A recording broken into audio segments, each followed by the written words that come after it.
Funcionou? Ah, que Funcionou. ótimo. Tá tudo certo. Tudo certo, Já né? podemos iniciar daqui então? Ou você quer reiniciar de novo? Não, acho que esperar o pessoal entrar, o que que você acha? Ótimo. Pode ser, então a gente já fica agora. Fica uns 5 minutinhos, né? Uhum. Já que é, já que é uma resenha, a gente vai fazer tipo uma live mais descontraída, tá bom? Aham, com certeza. Uma coisa mais engraçada, né? Já que é uma live, não é a live do Gustavo Lima, é a live da Edilane Lima. Deixa eu só abrir as perguntinhas aqui. Certo. E aí vamos dar um tempinho pro pessoal entrar. Já tem gente entrando.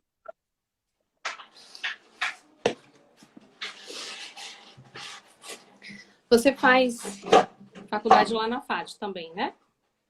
Uhum. Tô no sétimo semestre na noite. Sétimo? Ah, certo. Uhum. Faz parte da semana lá de psicologia, correto? Faço, eu sou monitora. Acho que eu tô no terceiro ano já na monitoria. Eu É? acho, terceiro ano já de monitoria. Você gosta, hein? Gosto muito. Bastante. É um trabalho, mas a gente adora. No final a gente fica super feliz que a gente consegue ver o resultado do nosso trabalho, né? E a gente faz um movimento muito bom aqui em feira, em produção de conhecimento, produção científica, e a gente sente falta disso aqui. Então é Sim, importante, né? Que a gente se engaje. eu faço isso com a Juiz Oi, Psi, não sei se você já maravilhosa. conhece. A Juiz Psi, a Conheço, gente faz conheço. cursos, né, direcionados justamente para essa produção científica que a gente vê que realmente falta aqui, né? Em Feira de Santana Uhum, especificamente, e principalmente quando a gente fala de psicologia. E ainda mais uhum. quando a gente restringe o nicho de psicologia jurídica. A gente precisa Que fica mais realmente fechado ainda, né? isso, a gente precisa realmente propagar, né, essas ideias de trazer seminários, trazer congressos, fazer cursos para aprofundar um pouquinho mais. Uhum. Ai, Agora meu foi. Deus, quem é que tá aí? Vocês arrasam. Unisaúde. Não sei quem é Unisaúde, não, gente. Se apresente aí, gente, que eu não sei. Esse negócio tecnológico, eu sou meio errada. Geisica, Eu minha também. chefe. Ui, eu vou chamar todo mundo agora para entrar Minha aqui. chefe. Fale aí, Geisica, vá. Dê um alô aí, diga aí que sobre. Aí.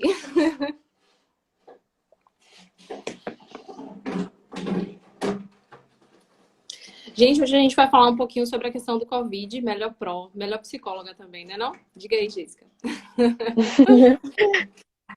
A gente vai falar um pouco sobre o Covid, não é isso? É a Lana ou a Ananda? Deixa eu anotar aqui. Ananda. Ananda. Aham, Sobre o Covid, né, Ananda? isso mesmo. Nesse Como foi cenário que de pandemia, é surgiu? tudo bom discutir saúde mental. Como foi que surgiu esse primeiro tema aí para vocês? Por que vocês quiseram, né, trabalhar sobre esse primeiro tema? Então, cenário de pandemia, a gente vê esse excesso de informação e todo, o tempo todo as informações estão mudando. Então, uma hora você pode usar máscara, uma outra hora você não pode usar máscara, e uma hora você pode fazer isso, outra hora você não pode. Então, assim, é importante, com esse excesso de informação, a gente pensar também o que a gente está fazendo para cuidar da nossa saúde mental. Exato. Então, nada mais importante nesse momento que, além de cuidar do corpo, né, ter esse cuidado de lavar as mãos, de não sair de casa, se sair, se tiver necessidade de se cuidar, falar também de saúde mental, né? Acho que nunca se discutiu tanto, pelo menos eu tenho sentido um movimento muito grande de se discutir ansiedade, depressão, e pensar nas pessoas que têm algum tipo de transtorno que estão em casa, né? Então, é sempre importante estar debatendo, e esse espaço agora tem sido muito importante. E a gente não sabe ainda, na verdade, mensurar quais vão ser os impactos, né, dessa pandemia. Uhum, A gente ainda está pensando aí como é que vai ser, fazendo um paralelo com outras coisas, por exemplo, com um desastre natural, com a guerra, mas essa pandemia é algo muito específico. uhum. É Eu algo estava muito conversando isso com a minha específico psicóloga hoje. e a gente tem que pensar que esses danos que vão ocorrer, a gente vai saber só a posteriori. Não adianta a gente ficar pensando, Uhum, olha, vai acontecer, né, da população desencadear um transtorno de estresse pós-traumático, ou então desencadear a ansiedade. A gente não sabe ainda o que vai acontecer. A verdade é essa. É A uma gente ainda está construção, né? mensurando, né, a partir de outras perspectivas do que já acontece, né, com cenário de guerra, com cenário de grandes desastres, mas especificamente de pandemia, isso daí é algo novo para a psicologia também. Uhum. Eu estava conversando isso com a minha psicóloga hoje, que a gente só consegue inferir, né? O que que pode, o que que não pode, mas de fato pensar como é que vai ser a longo prazo. E isso, assim, eu ouvi uma frase ontem que eu achei bem importante, que foi: a gente vai repensar no novo normal. O normal que a Sim, gente conhecia provavelmente não vai existir por algum tempo, então vai ser um novo normal, que é, por um tempo, ainda está se adequando ao que vem depois do coronavírus, quando essa onda toda, né, de infecção der uma amenizada. Então, é uma construção. Se a gente exato. conseguir, né, dar conta disso de pouquinho em pouquinho, a gente consegue. E é uma construção individual e coletiva, né? A gente tem que pensar que Uhum. não existe uma receita, inclusive quem está esperando aí dessa live um passo a passo, uma receita de bolo, eu vou logo frustrar porque não vai acontecer, né? Para cada um vai vivenciar essa pandemia de uma forma diferente. Que saudade. Cada um vai vivenciar essa pandemia de uma forma diferente, vai ter um impacto diferente para a vida desse sujeito, porque eu ouvi algo muito verdadeiro essa semana que diz assim: estamos enfrentando a mesma tempestade, mas não estamos no mesmo barco. Isso é muito Uhum. verdadeiro, isso é muito sério, porque enquanto algumas pessoas estão vivenciando essa pandemia em um iate, outras estão em um barco, outras estão à deriva, outras estão sem saber o que fazer. Então, assim, é preciso a gente pensar que os impactos vão ser a partir do subjetivo, do que cada um vai Uhum. interpretar essa situação pandêmica mesmo, né? Então, a gente precisa pensar a partir de um recorte também individual. Foi isso que eu falei. No máximo, estamos no mesmo oceano, mas cada um em cima de uma coisa. Um em cima de. Um se afogando, um em cima de, sei lá, alguma coisa ali que dê para parar, mas assim, as possibilidades são muito diferentes. Quando você para para pensar, e agora, né? Você tem pensado bastante no pessoal, na população em situação de rua. Que a gente Sim, fala, fica em sim. casa, se limpe, se cuide, mas e aí, se cuide para quem? Para quem é que esse discurso está servindo, né? E a gente aqui no privilégio das nossas casas, que tem como fazer higiene, tem como fazer tudo certinho, tem como se proteger. A gente tem que repensar, né? Esse lugar também de privilégio que a gente está e pensar que realmente, como você falou, a adaptação vai ser muito particular, porque isso vai impactar de um jeito muito diferente na vida de cada um. Tem muita gente dando oizinho aqui, né? É uma gente que eu conheço. Ai, que fofo. Célia, Então minha eu vou sócia, aqui, iniciar oficialmente. Jaque. Luana, que massa. Sim, então, Eu vou pedir só pensando para nela. você se apresentar para a gente. Só para a gente iniciar oficialmente, já que já entrou um pessoal. Queria que Gente, você dissesse seu currículo para a gente. ó, eu sou psicóloga clínica e jurídica, né? Eu trabalho com a terapia cognitivo-comportamental. Sou supervisora da FAT, inclusive, né, com essa abordagem, que é uma abordagem muito interessante para quem não conhece ainda. Uma abordagem que tem resultados rápidos, é de curta duração, mas tem foco, né, no problema. Então, a gente traz uma abordagem, inclusive, muito eficaz nesse tempo agora de pandemia. Não que as outras não sejam, Uhum. tá? Inclusive, eu sou totalmente avessa a essa briga de abordagem. Eu acho que deve existir, na verdade, uma consciência, né, de todos os profissionais de que cada abordagem funciona. Esse Jéssica, que cada abordagem funciona sim com o seu público, não tem essa que funciona mais ou funciona menos, cada um vai ter a sua funcionalidade. Então, eu sou psicóloga jurídica também, eu sou perita pelo Tribunal de Justiça. Trabalhava até mês passado na Casa Abrigo com Jéssica, aí que está falando aí do meu currículo, né? Que é uma instituição que trabalha justamente com mulheres em situação de risco, né? Em função de violência doméstica, que faz um trabalho belíssimo aqui em Feira de Santana.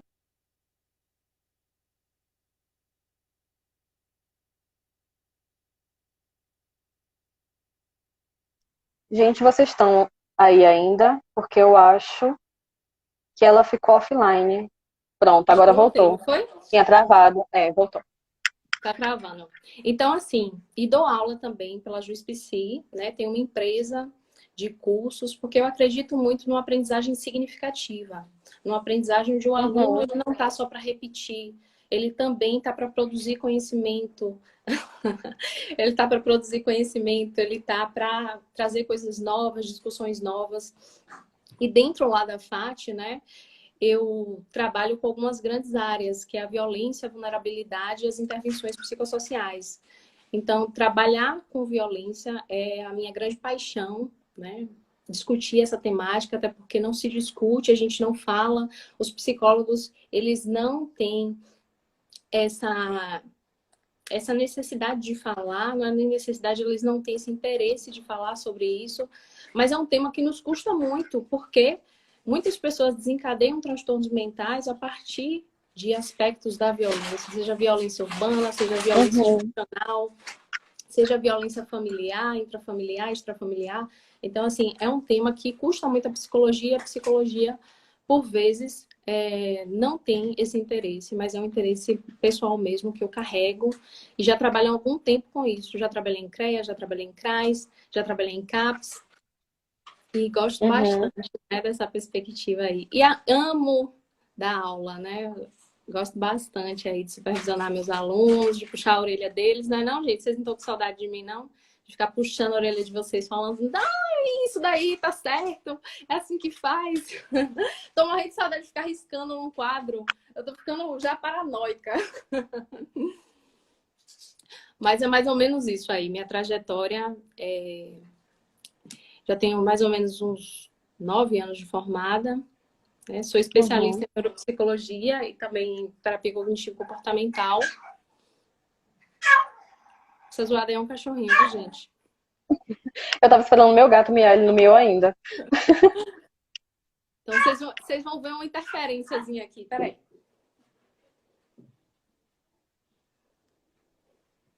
Sim. Eu tô aqui com as perguntas. Você já quer iniciar? Aqui a gente vai fazendo perguntas, vai discutindo. O pessoal também, se quiser, pode mandar pergunta. Eu vou separar um tempinho no final só para responder as perguntas do público. Aí então Pronto. sintam-se à vontade. Tá A vendo aí? primeira Porque eu tava pergunta lá, ó. é: Saudade de ouvir, como? pesquise mais. Camille. Pesquise mais. É isso que eu falo, pesquise mais. E aí? É assim mesmo que faz? Vai pesquisar, vai estudar. Vamos lá. Olha, a Pro Bianca tá online. Oi, Pro.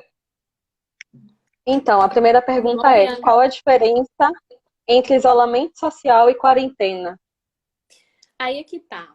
Na verdade, não é isolamento social, é distanciamento social.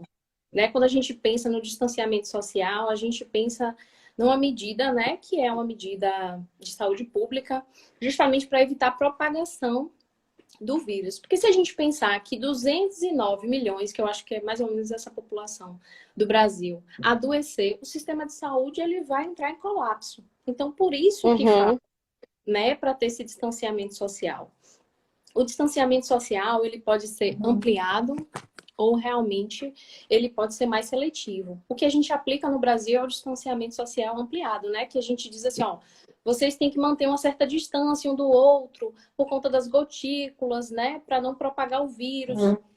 Quando a gente fala no isolamento, né? Aí a gente já está falando de pessoas que já testaram positivo para o Covid e que precisam ficar afastadas, né? O isolamento ele pode ser domiciliar ou pode ser hospitalar. Aí quem vai avaliar é o profissional uhum, de saúde mesmo, né? A depender do quadro clínico do paciente, ele vai dizer se esse isolamento ele pode ser feito em casa ou pode ser ou deve ser feito no hospital. E aí a gente vai lembrar daquela Gabriela Pugliese, que também contraiu o vírus e aí que ficou isolada, de Preta Gil, que também ficou nesse processo de uhum, isolamento. E aí a gente trabalha na perspectiva dos 14 dias, né? Que é o que os profissionais recomendam. Quando a gente fala em quarentena, a gente já vai falando em uma restrição de atividades. Não só a restrição, né, desse contato físico, mas também de restrição de atividade para evitar essa propagação desse vírus, essa proliferação desse vírus. E aí, quando a gente está falando de quarentena, a gente vai fechando a academia, porque a academia gera o quê? Contágio, porque a gente tem muitas pessoas juntas. A gente vai pensando na perspectiva de suspender a atividade acadêmica também pela mesma coisa, né? numa tentativa de salvar vidas, né? Porque o vírus não tem como a gente barrar, não é uma briga contra um inimigo invisível. Então, essas medidas Uhum, sanitárias são as mais eficazes. Ai, meu amor. São as mais uhum, eficazes.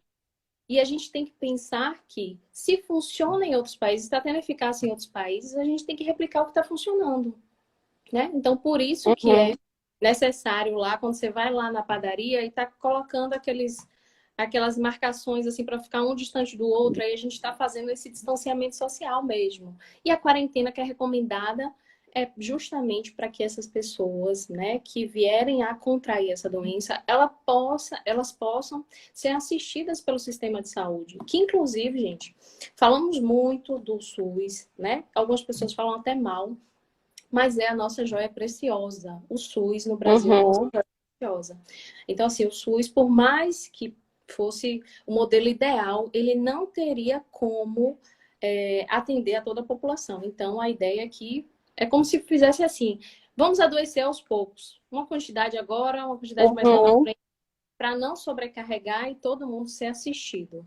Então, a ideia é essa da quarentena, do distanciamento e do isolamento. É, e Feira teve um pico agora, né? Eu vi que aumentou, acho que tá com 50 casos já. Acho que está em 55, né? Pelo menos a última vez que eu olhei. É, E aí, já tá com 50 casos. a gente precisa entender que feira a gente já tem transmissão comunitária. O que é transmissão comunitária?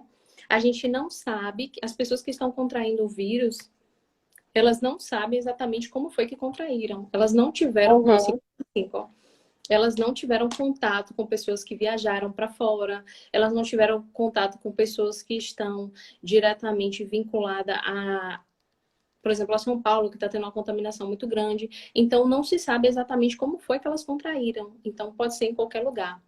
Então, é necessário, sim, Uhum. que haja quarentena. Eu sei que, associado a isso, a gente tem outras crises, né? Mas é necessário, neste momento inicial, pensar na saúde. Então, Uhum. eu, pelo menos, apoio super, né, a quarentena, as medidas que já foram tomadas, inclusive pelo executivo aqui na cidade e na Bahia como um todo, para realizar essa quarentena, porque tem sido eficaz. Né? A gente está vendo que, embora as pessoas estejam se contaminando, a gente não tem sobrecarga ainda do sistema de saúde. Todas estão sendo atendidas. Ó, a Jéssica Dantas disse que grande parte do comércio vai reabrir amanhã. Eu não estava sabendo Eu dessa também não. notícia. Também eles iam prorrogar por mais tempo. Já é Complicado, amanhã viu? ou sexta? Eu não sei como foi essa decisão. Até onde eu não sei. É, para Não mim sei se também ia foi uma demorar mais tempo. determinação do. Eu não sei se foi uma determinação. Jéssica, aproveita e fala aí se foi uma determinação do governo, né, do Uhum. prefeito, ou se realmente é uma decisão dos próprios. Saiu a lista agora de todos que poderão funcionar. Ah, certo. Ah, Entendi. enquanto a live está acontecendo, já tem, tá vendo? É sempre uma atualização muito grande de informação. Então é bom ficar atento. Exatamente. Em alguns locais, inclusive, está se fazendo dessa forma. Alguns comércios abrem hoje, outros abrem amanhã, e assim vai fazendo alternado. E aí a Uhum. gente. Saiu a lista agora. E aí a gente também vai tendo, assim, uma aglomeração de pessoas, né? Sim, uma decisão do Uhum. executivo. Uma aglomeração de pessoas aí na cidade. Eu acho que a gente tem que pensar que, na verdade, a gente precisa ter consciência sobre isso, né?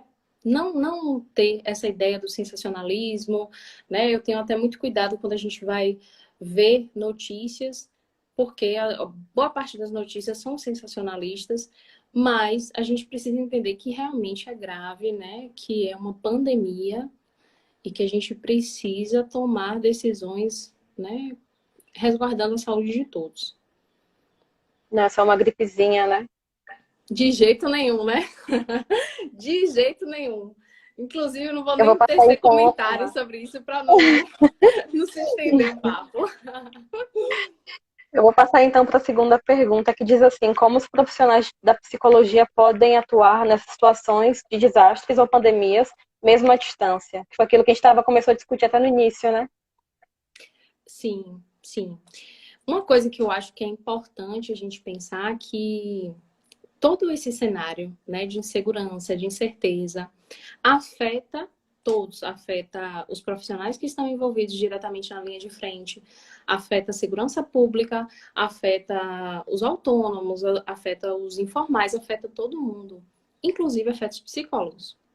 Psicólogo é feito Uhum. de carne, osso e emoção, né? E às vezes a gente pensa que como trazer, né, uma perspectiva para o psicólogo trabalhar, mas antes dele pensar em trabalhar dentro dessa pandemia, em trabalhar, né, nessa perspectiva, eu acho que ele deveria pensar o quanto essa pandemia tem causado nele algum tipo de desconforto, né?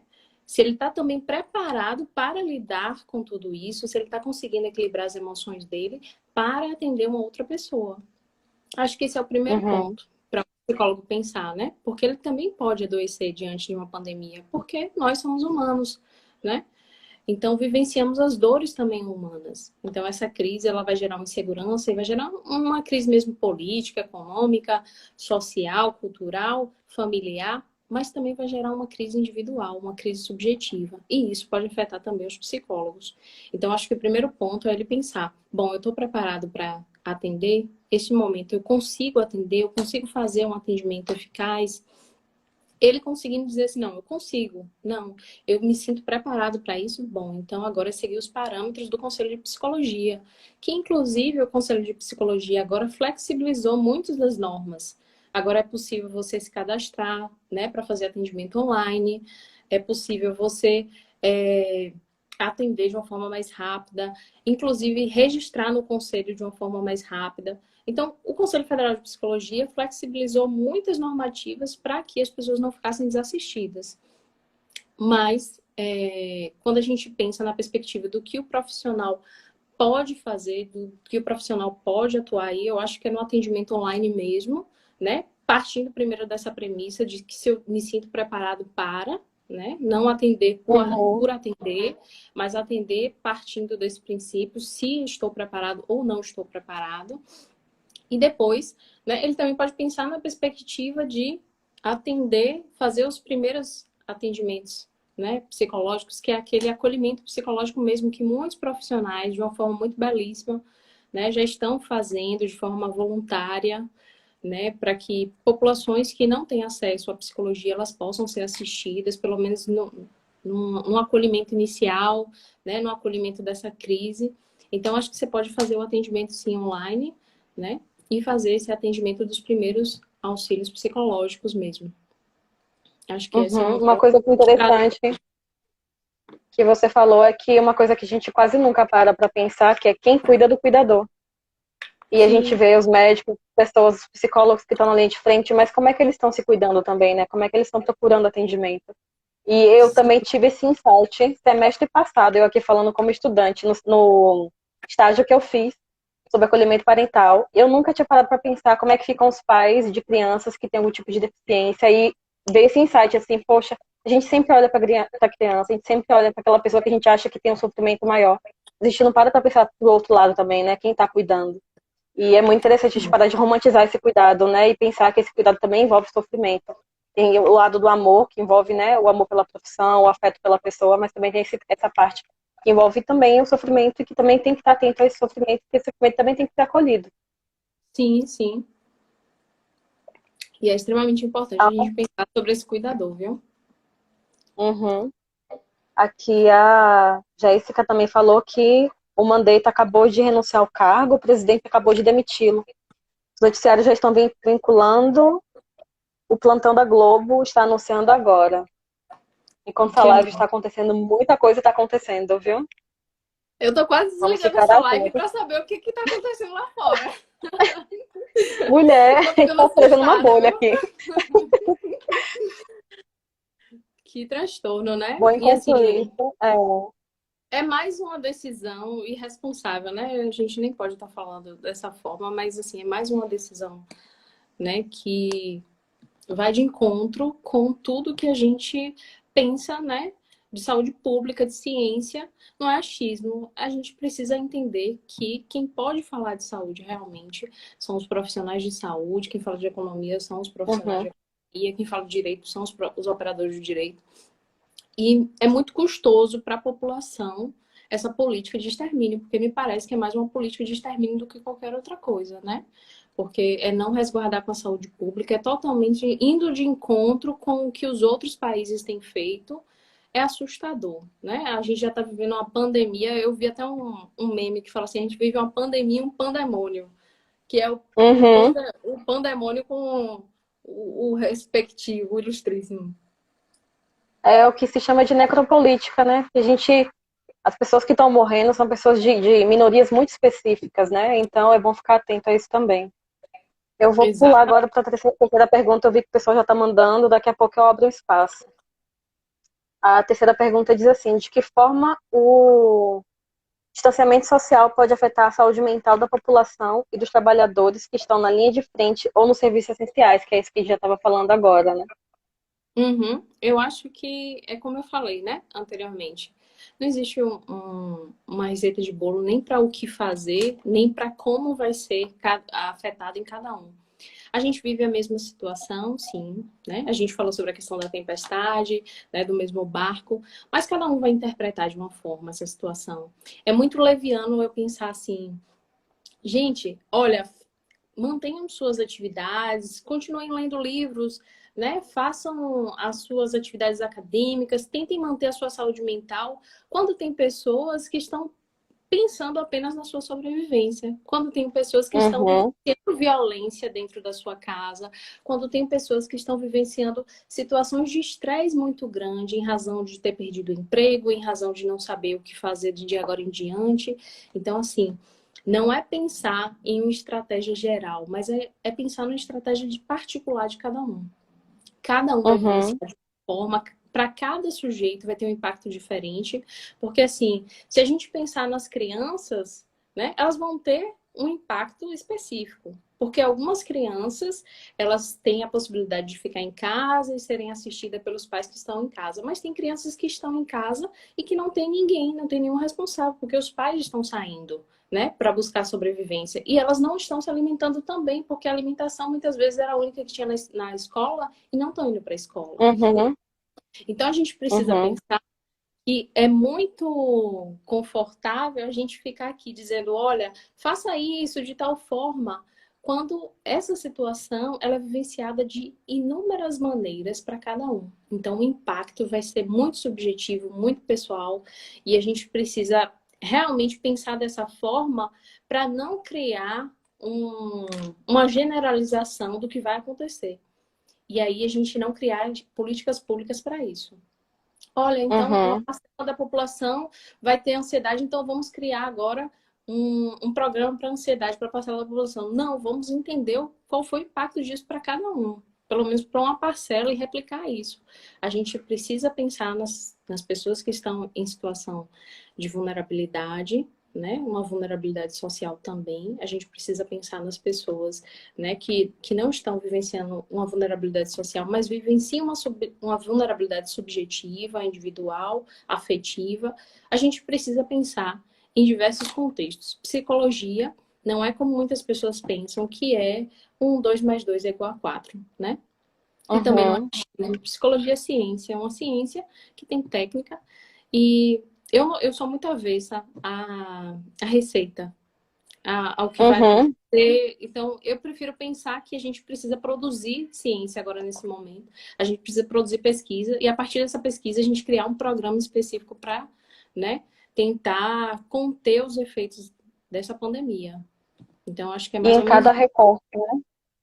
exatamente criar recursos específicos para isso, inclusive no sentido de convocar mesmo, né, os profissionais para que eles possam atuar não só nesse momento agora de pandemia, no posterior à pandemia, né, quando isso tudo acabar, a gente vai precisar muito dos profissionais que hoje estão veiculando, que estão fazendo atendimento voluntário. A gente vai precisar desses profissionais para assistir essas pessoas que não têm políticas públicas, né, diretamente para esse atendimento psicológico. Então, a gente vai precisar que os profissionais também, né, criem estratégias e compartilhem estratégias e que a gente seja um pouco mais empático uns com os outros, né? Acho que essa é a Uhum. grande observação. Eu estou pulando agora para a quarta pergunta, que diz que é basicamente o que a gente já está discutindo. Existe alguma dica que auxilia a diminuir os impactos na nossa saúde mental? Se sim, quais são elas? Aí são dicas bem generalistas, né? Porque a gente teria que É, analisar caso por caso, mas são dicas bem generalistas. a dica que eu vou dizer para vocês, que eu estou, inclusive, utilizando para minha vida, é: estou vivenciando uma pandemia, né? Acho que é o primeiro ponto. É uma pandemia, não é uma competição de quem é mais produtivo. E se é uma pandemia, né? A gente precisa acolher as nossas emoções, acolher os nossos sentimentos.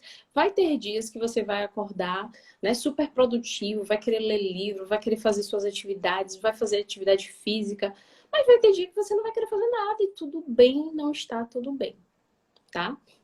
Você não precisa ser produtivo o tempo todo, você não precisa estar bem o tempo todo, até porque toda essa insegurança, ela causa, sim, um desconforto, né? E se você nega a existência disso, é muito pior, se agrava essa emoção dentro de você, você não consegue compreender o que está acontecendo.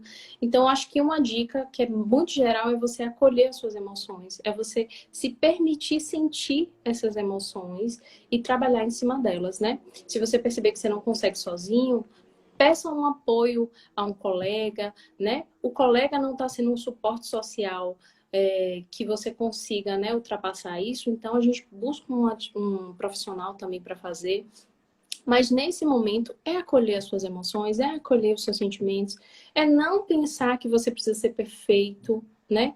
Quando a gente fala dos profissionais de saúde, é tentar tirar esses pensamentos catastróficos que a gente tem, essa ideia de superpoder que muitas vezes a gente tenta levar, de dizer assim, olha, está acontecendo tudo isso no mundo, meu Deus, o que é que eu posso fazer?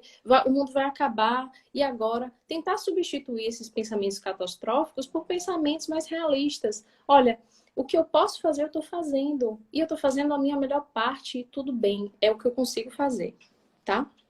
E se parabenizar. Se parabenizar o tempo todo. Eu não consegui fazer atividade física ontem, hoje eu consegui 10 minutos, ó. Maravilha, eu consegui 10 minutos hoje.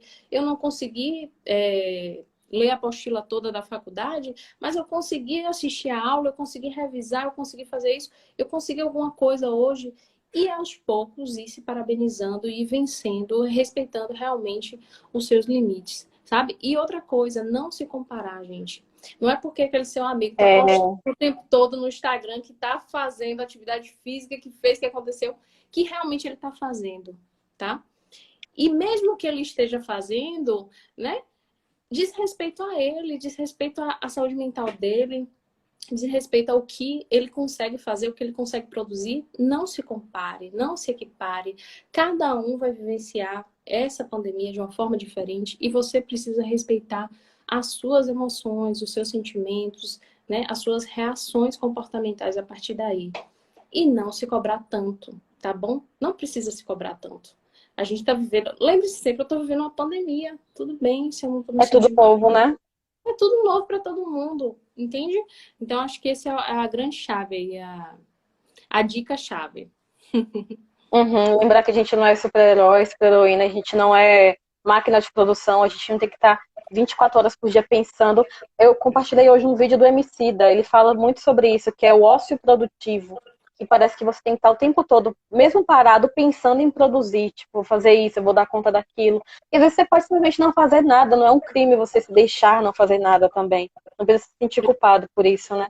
Então, a gente tem que ter um tempo nosso, a gente tem que se responsabilizar sim nesse processo de eu tenho que fazer isso, como é que eu consigo fazer? Quais são as minhas possibilidades? Quais são os Sim, passos que eu consigo dar em prol, na direção disso daqui? Mesmo que seja uma coisa que pareça pequena, né? É importante que, mesmo sendo pequeno, você já está saindo do lugar. E quando você olha para trás, você já deu vários passos. Então, você está bem distante de onde você tinha iniciado. Então, é muito importante falar sobre isso, que eu vejo uma galera, assim, tipo, se sentindo culpadíssima porque minha rotina desregulou, eu não estou conseguindo fazer exercício como eu fazia, não estou conseguindo dar conta dos trabalhos da faculdade. Mas é que é realmente um momento novo e difícil para todo mundo lidar, porque quem imaginava que 2020 seria assim, não é mesmo? Todo mundo cheio de planos, todo mundo cheio de possibilidades, e aí deu essa freada. Então é realmente muito frustrante. E tá tudo bem se sentir frustrado, se sentir triste, se sentir raiva. É importante a gente pensar como é que o impacto dessas emoções, acolher essas emoções e como é que a gente vai trabalhar com elas. Não é errado sentir, né? A gente tá vivo. Mas como é que a gente vai trabalhar com essas emoções, né? Exatamente. Eu acho que esse é o ponto-chave da gente pensar realmente como lidar com isso, é nesse acolhimento dessas emoções, é respeitar esses limites, é saber acolher diretamente o que você vai sentir, se tá com raiva, se tá triste, se tá alegre, tudo bem sentir isso, mas pensar de que forma isso tá me causando, né, um bem-estar, um mal-estar, o que que eu posso fazer com essa emoção agora. Uhum. A quinta pergunta diz assim: depois de tantos fatos ocorridos durante essa fase, explorar o atendimento psicológico online é também uma provável mudança que ocorrerá daqui para frente na psicologia? Acho que foi aquilo que a gente já estava falando, né? De repensar como é que vai ser esse atendimento online agora, né? Já que a gente está vendo tanta mudança, casos que não podiam ser atendidos online, hoje podem, estar flexibilizando bastante, né?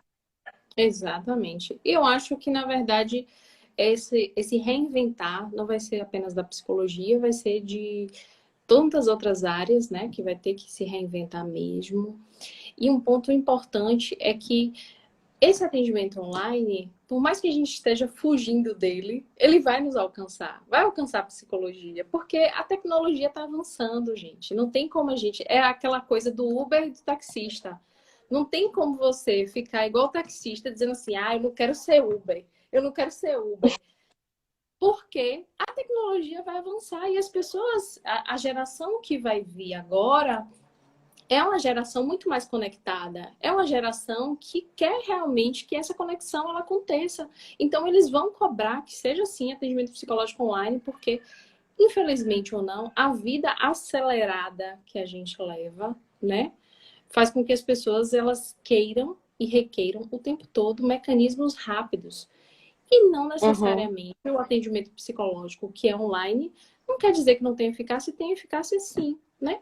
O setting terapêutico só muda, o distanciamento é por um celular, por uma ferramenta. Mas ele tem eficácia sim, tem funcionalidade sim, né? E a gente vai ver realmente uma mudança dentro da própria psicologia e dentro de outras áreas também. Né? A gente já está tendo, inclusive, juízes que fazem audiências através de WhatsApp. Desculpa. O WhatsApp, quanto mais a psicologia. Então, acho que realmente a psicologia precisa se reinventar e não pode ficar, né, querendo ficar igual o taxista, não. Não vou, não vou, não vou, não vou, não vou, porque vai ter que ir. foi uma Entende? coisa que eu comentei hoje com a minha psicóloga, eu tive terapia hoje. Eu falei, gente, a única coisa que tá funcionando pra mim online até agora é a terapia. Foi a coisa que eu tava com maior medo de, tipo, não dar certo, eu não conseguir me falar, me abrir, né? Como me abria dentro da clínica lá Uhum. no consultório, e tá super tranquilo. Eu fico, sabe, essa tá fluindo. Então, uma coisa que eu tinha muita resistência, eu tô percebendo que não é bem assim. Então, é importante também, além de tudo, a gente experimentar, né? Pra saber como é que vai ser, se dá certo, se não dá. Obviamente que tem gente que vai ter mais dificuldade para se conectar a essa tecnologia, mas é uma possibilidade, né? Então é bom não fechar as portas logo de cara. É se permitir, né? Se permitir conhecer, Uhum, né, essa ferramenta nova aí e utilizar. Porque muitas vezes você faz um acompanhamento psicológico com um profissional e aí vamos dizer que esse profissional muda de endereço. Né? Aí você está, inclusive, com uma vinculação muito boa com esse profissional e você não quer nem mudar de profissional, você não vai poder mudar de endereço junto com ele, né? Então, talvez seja uma estratégia, inclusive, né, para que você mantenha o seu atendimento terapêutico com ele a partir desse recurso, né, posterior. E assim, é uma uhum, estratégia muito eficaz. Por exemplo, quando a gente fala da terapia cognitivo comportamental, a gente já usa o mecanismo, né, do WhatsApp para algumas estratégias junto com o paciente, com o cliente. Então, acho que isso daí não tem como a gente frear mais a tecnologia. Ela vai avançar, independente do querer da psicologia. E eu acho que a psicologia, ao invés de criar uma resistência com relação a isso, a gente precisa abraçar isso, né? Abraçar a tecnologia e utilizar isso a nosso favor. Porque é, uhum, é um mecanismo que vai realmente funcionar daqui para frente. uhum. Eu tô indo agora para a última pergunta. Eu vi que o pessoal mandou. Aqui tinha travado para mim, mas eu vi que tem algumas perguntas novas. Então, assim que eu encerrar isso aqui, que é a última, né, a sexta, eu vou para Uhum. vocês. Então, enquanto isso, se quiserem enviando perguntas, também podem enviar. A última é como lidar com a morte e o luto nesses tempos. Como lidar com a morte e o luto? E luto nesses tempos. A gente pensa aí, né? que um ponto que a gente não falou ainda é sobre a questão dos idosos, né? Os idosos, eles estão vivenciando aí uma grande crise, né? Principalmente porque o que o jornal fica o tempo todo noticiando, né? É o grupo de risco, não sei quantos idosos morreram, insuficiência cardíaca, não sei o quê. A iminência de morte, né? E Uhum. essa ideia de estar no grupo de risco, esse afastamento, esse distanciamento social, né? Associado a isso a uma quarentena, um afastamento dos netos, afastamento dos filhos, gera toda uma angústia, né, para esses idosos. E eles, em particular, eles estão sofrendo muito, né? Principalmente por Uhum. não ter uma rotina. E diferente de nós que temos esse recurso do celular, muitos idosos não têm esse acesso ao celular diretamente, então eles acabam adoecendo muito. Então, quando a gente fala sobre a questão de morte e luto, né, e vivenciar isso, é uma outra questão que também é muito particular do sujeito, né? Eu acho que os idosos que estão vendo outros idosos morrerem, eles estão vivenciando Uhum. um medo e um temor muito grande com relação a essa morte. Mas quando a gente fala já do acontecimento, da morte em si, a gente precisa pensar que esse sujeito ele precisa viver o luto, né? Ele precisa experimentar todas as sensações que vêm a partir do luto. Então, perder um ente querido, você precisa experimentar a dor, a tristeza, né? Todo esse sofrimento que vem a partir da perda de alguém muito importante na sua vida, né? Não é negar a existência dessas emoções que vai fazer com que tudo volte ao normal. Você precisa realmente ter esse tempo para que você possa experimentar tudo isso. Outro ponto é buscar uma rede de apoio, né? Quando a gente está Uhum. vivenciando uma situação de luta, é buscar rede de apoio, buscar amigos, buscar família, né? Quem utiliza recursos, né? Outros, tem pessoas que se apegam, né? Diretamente à religião, tem outros que se apegam ao esporte, enfim, cada um vai criando suas estratégias mesmo de ressignificação sobre isso. Ainda assim, né? Essa estratégia não tem sido tão eficaz, esse luto está virando um luto muito gravoso, aí você pode buscar uma ajuda profissional.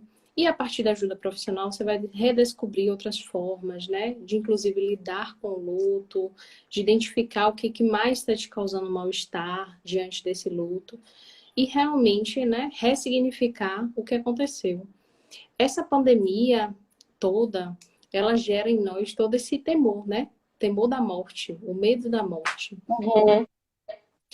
Só que o que a gente precisa pensar, né? Que embora exista todos esses dados, todos esses números, a gente não pode ficar muito focado nisso, né? Porque se a gente fica focado nisso, logo vem todas aquelas sensações de desamparo, todas aquelas sensações de desesperança, né? Aí você começa a se sentir mais vulnerável e talvez você entre até num processo de alteração do seu humor mesmo.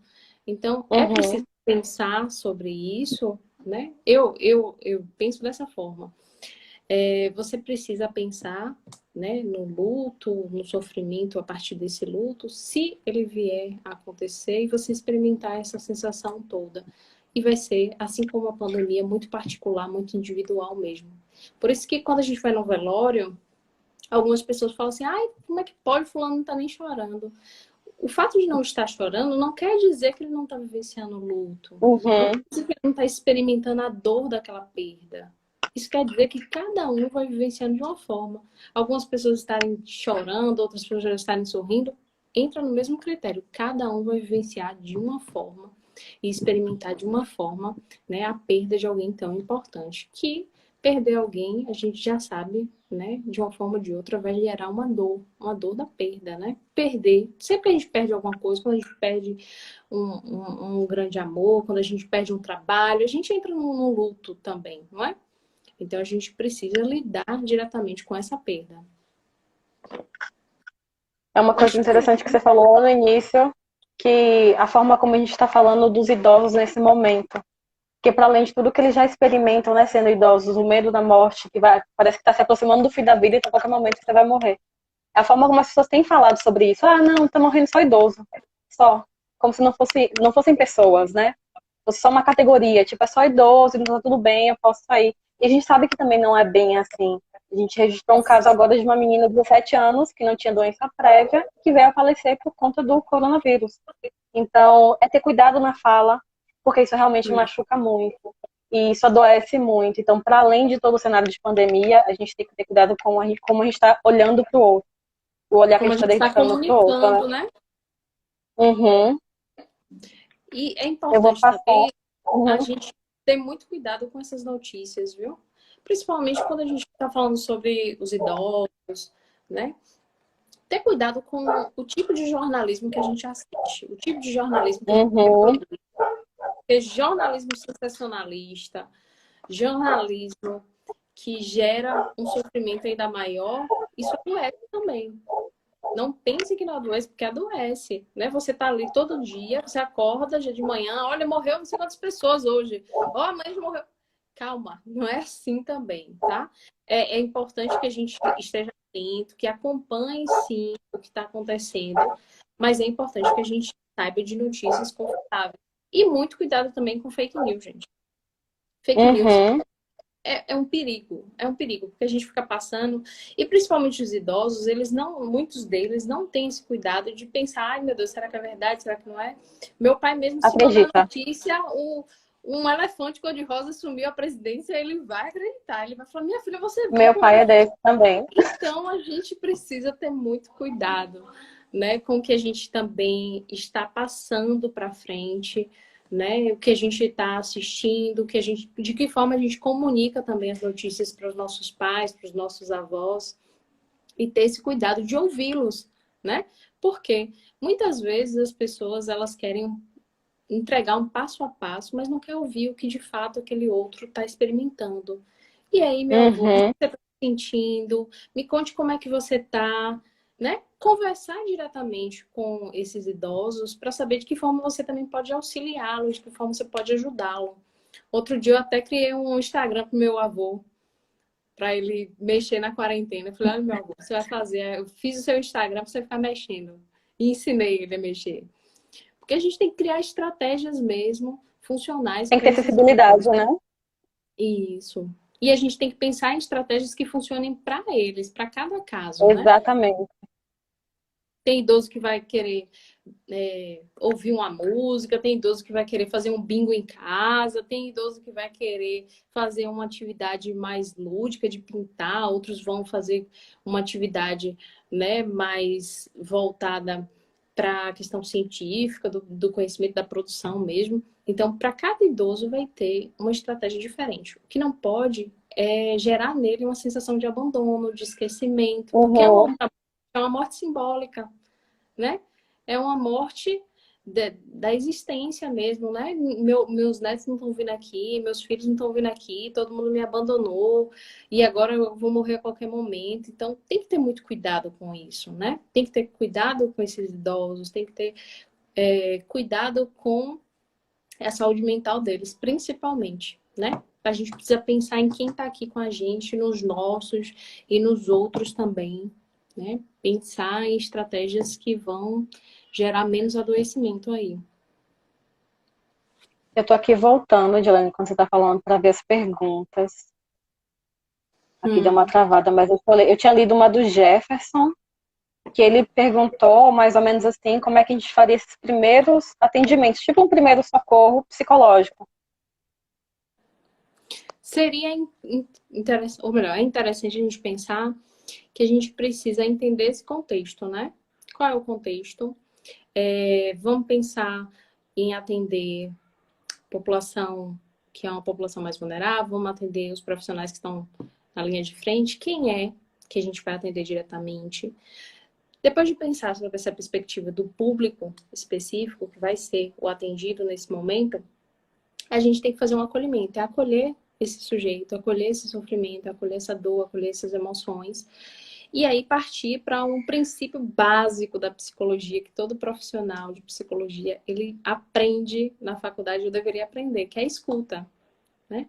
Você tem uma Uhum. escuta qualificada, você consegue planejar e saber qual vai ser a sua intervenção. Porque como a gente fala, psicologia não é achismo, né? quando a gente Uhum, realiza uma intervenção psicológica, ela foi baseada em uma constatação científica, né? Não é feito. Ninguém sentou no meio do nada e pensou, eu vou fazer uma, uma ciência, vou colocar o nome de psicologia, não, né? Foram longos períodos para que a gente hoje chegasse e dissesse, temos uma ciência e é a psicologia.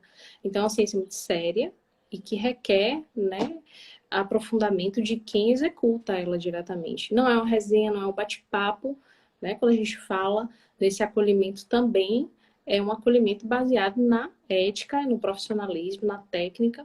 E o profissional tem que pensar uhum, que não pode, em hipótese nenhuma, se responsabilizar para nenhuma atividade da qual ele não esteja preparado, nem profissional, nem teoricamente. Então, acho que esses pontos, uhum, acolher é você fazer uma escuta qualificada, é você ter ética, é você planejar a intervenção e executar a intervenção e realmente tentar utilizar estratégias que funcionem, né? Geralmente a gente utiliza muita estratégia de foco realmente no que o sujeito tem de possibilidades ali naquele momento, né? Tentar tirar esses pensamentos catastróficos, né? Tentar fazer uma mudança mesmo desses pensamentos automáticos aí para que ele possa ter uma saúde mental mais organizada. Porque pode ser um atendimento ali psicológico único ou pode ter um outro momento, mas geralmente vai ser um pontual. Então você precisa aproveitar esse uhum. momento para você acolher, escutar e saber qual a intervenção vai ser a mais adequada. E como tudo na psicologia, não tem passo a passo. Vai ser de acordo com a demanda. Uhum. Eu tô indo para a última pergunta, gente, porque já faltam 10 minutos, eu acho, até menos do que isso, e a live encerra automaticamente depois de 1 hora. Então, eu tô voltando aqui para a pergunta da Luana, e ela perguntou se é possível, após tudo isso, essa visão sobre atendimento online pode vir a mudar. E o corpo a corpo com o cliente, no caso, o vínculo, né? Como é que é construído esse vínculo online? Eu acho que o vínculo ele não parte só da questão, né, do contato físico. O vínculo, o que a gente vai falar na TCC, meus alunos da TCC, sabem muito bem que a aliança terapêutica a gente vai construindo a partir de um contato não apenas físico, mas também do cliente ou do paciente, como vocês preferirem chamar, deles entenderem que você respeita e você está ali próximo dele tentando solucionar aquele problema que ele encara, né, como uma dificuldade na vida dele. Então, a aliança terapêutica ela é formada, né, o vínculo ele é formado principalmente pela relação que você tem com o seu atendido. Não é o contato físico especificamente, mas a relação que você constrói com ele.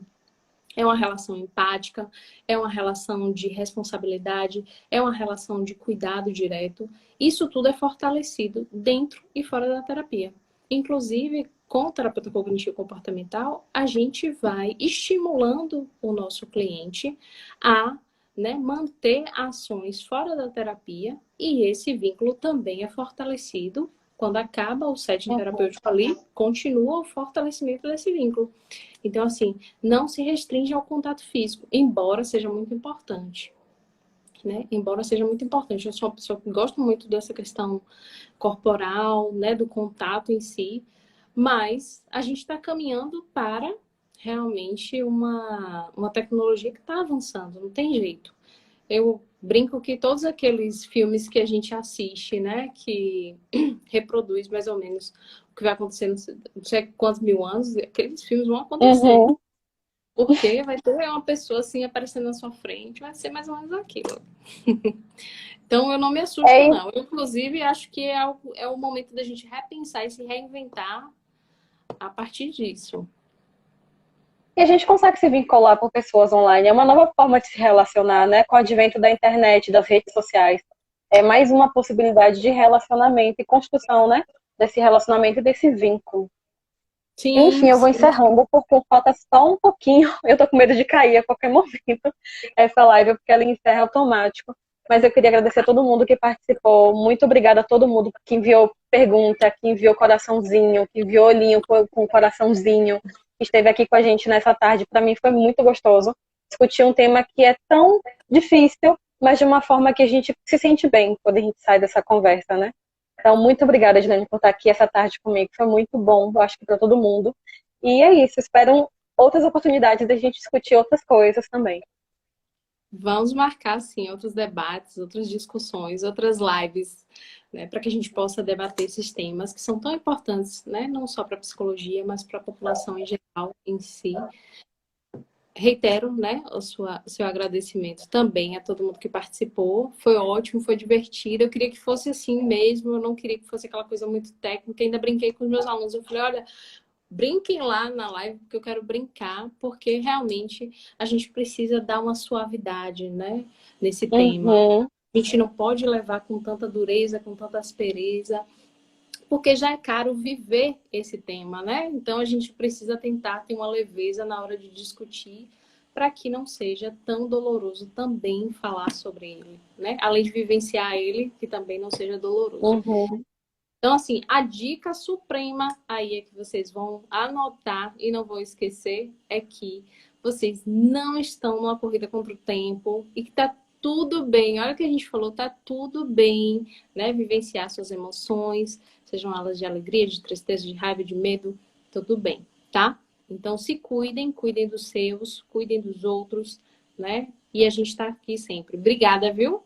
Ananda. Muito obrigada. Tchauzinho, gente. A live vai ficar salva. Então, quem quiser assistir de novo ou mandar para alguém também, tem como, viu? Um beijão para todo mundo. Ótima tarde, gente. Até a próxima. Tchau. Tchau.